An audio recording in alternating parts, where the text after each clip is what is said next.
여러분 지금 고3 교실의 풍경을 아시나요? 수능을 일주일 앞둔 지금 열에 한두 명을 제외하고는 전원이 취침 모드입니다. 이미 수시로 대학에 합격한 학생도 있고 수능을 준비하는 학생도 컨디션에 달린 운이라 생각해 긴장감이 없습니다. 27년째 아이들과 함께하는 현직 교사가 말하는 한국 교육의 민낯. 지금 시작합니다. 완벽한 제도는 없습니다. 장점이 있으면 단점도 있고 긍정적 효과 뒤에는 예상 못한 부작용이 따라오죠.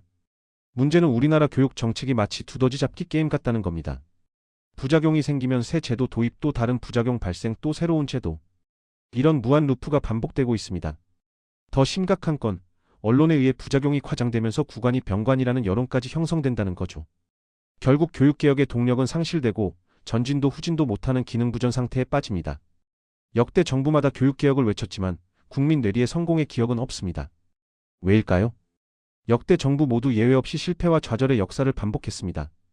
정권 초기엔 거창한 청사진을 내걸었지만 말기엔 언제 그랬냐는 듯 슬그머니 꼬리를 내렸죠. 정치인들에게 교육 정책은 계륵 같은 존재가 되었습니다. 왜 그럴까요? 이유는 명확합니다. 교육 정책은 아이들의 삶의 질을 결정하지만 정작 그들에겐 투표권이 없습니다. 대통령도 국회의원도 심지어 교육감조차 제 손으로 뽑을 수 없는 아이들. 부모 세대가 선택한 교육감이 자녀 세대의 삶을 좌지우지하는 형국입니다. 과거 성공 사례도 드물고 선거 때 표도 안 되니 정치인들 입장에선 합리적 선택인 셈이죠. 더 아이러니한 건 교육 정책만큼 여야, 진보와 보수의 구분이 어려운 분야도 없다는 겁니다. 역대 정부의 교육 목표는 부박한 여론을 홀리는 말 잔치가 대부분이었습니다. 백년치 대계라는 교육이 정권의 입맛에 부안해동한 결과입니다. 최근 국민 10명 중 7명이 고교학점제를 반대한다는 통계가 나왔습니다. 오해 때문이 아닙니다. 우리 공교육에 대한 총체적 불신의 결과입니다. 징후는 이미 뚜렷합니다. 스스로 학교를 그만두는 아이들이 빠르게 증가. 10대 자살률은 이미 위험수위. 학교생활 만족도 OECD 최하위권. 교실의 극우화 현상. 교육의 양극화도 심각합니다. 소수의 상위권과 대다수의 하위권으로 나뉘는 양상. 학교는 공부하는 아이들과 아예 공부에 담을 쌓은 아이들이 물과 기름처럼 사는 공간이 되었습니다. 문제는 성적이 아닙니다. 10대 학창시절 동안 공부라는 단어를 아예 마음속에서 지워버린 아이들이 태반이라는 겁니다.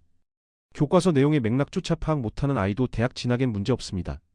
대학 입학 정원이 고등학교 졸업자 수보다 많아졌으니까요. 수능을 일주일 앞둔 지금 고3 교실은 대부분 취침 모드입니다. 금쪽 같은 시간만 허비하는 꼴이죠.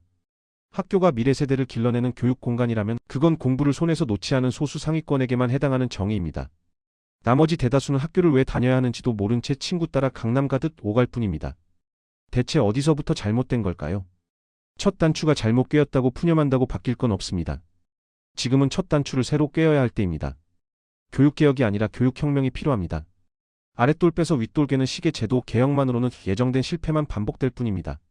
지역적인 제도에 매몰되지 말고 우리 교육의 목표부터 재설정해야 합니다. 교육이 나아가야 할 방향이 정해진 뒤라야 실효적인 방안이 모색될 수 있습니다. 적어도 교육의 영역만큼은 제도와 기술이 아닌 철학의 문제입니다. 역대 정부의 교육 목표를 살펴보면 산업의 고도화에 맞춤한 인재 양성, 창의성과 인성 교육 강화, 교육 기회 평등 추구, 요약하면 공정한 대입 관리와 착실하고 유능한 노동력 육성, 교육을 목적이 아닌 수단으로 본 겁니다. 과거 교육인적 자원부가 교육부로 이름을 바꾼 지 10년이 넘었지만 사람을 재능과 기술로 재단하려는 발상은 여전합니다. 교육 정책의 목표는 아이들의 행복이어야 마땅합니다. 전가의 보도처럼 수십 년째 사용된 인재 양성이라는 표현부터 삭제해야 합니다. 특별한 재능과 기술을 지닌 인재를 상찬하는 건 다수의 쓸모없는 이들에 대한 차별을 정당화합니다. 인재 양성의 혈안이 된 사회에서 대다수의 나고자는 필연입니다. 이런 야만의 경구를 폐기해야 합니다. 인재 양성에 대한 강박은 무한 경쟁을 당연시하고 대다수 10대의 학창시절을 좌절과 열패감에 휩싸이게 만듭니다. 아이들은 행복하기 위해 이 땅에 태어났습니다. 미래 사회를 선도하는 창의 융합형 인재는 특별한 재능과 기술을 가진 사람이 아니라 일상에서 행복을 찾고 누릴 줄 아는 사람입니다. 무한 경쟁과 각자 도생에 길들어 10대 학창시절을 보낸 인재가 과연 공동체의 어떤 보탬이 될까요? 곧 수능이 치러집니다. 끝나면 언론마다 수능 성적을 지역별, 학교별로 비교하는 경마식 보도가 이어질 겁니다.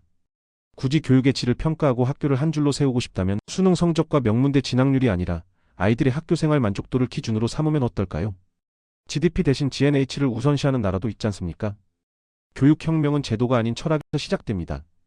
아이들의 행복이 교육의 목표가 되는 그날까지. 이 영상이 도움이 되셨다면 구독과 좋아요 부탁드립니다. 여러분의 생각은 어떤가요? 댓글로 의견을 나눠주세요.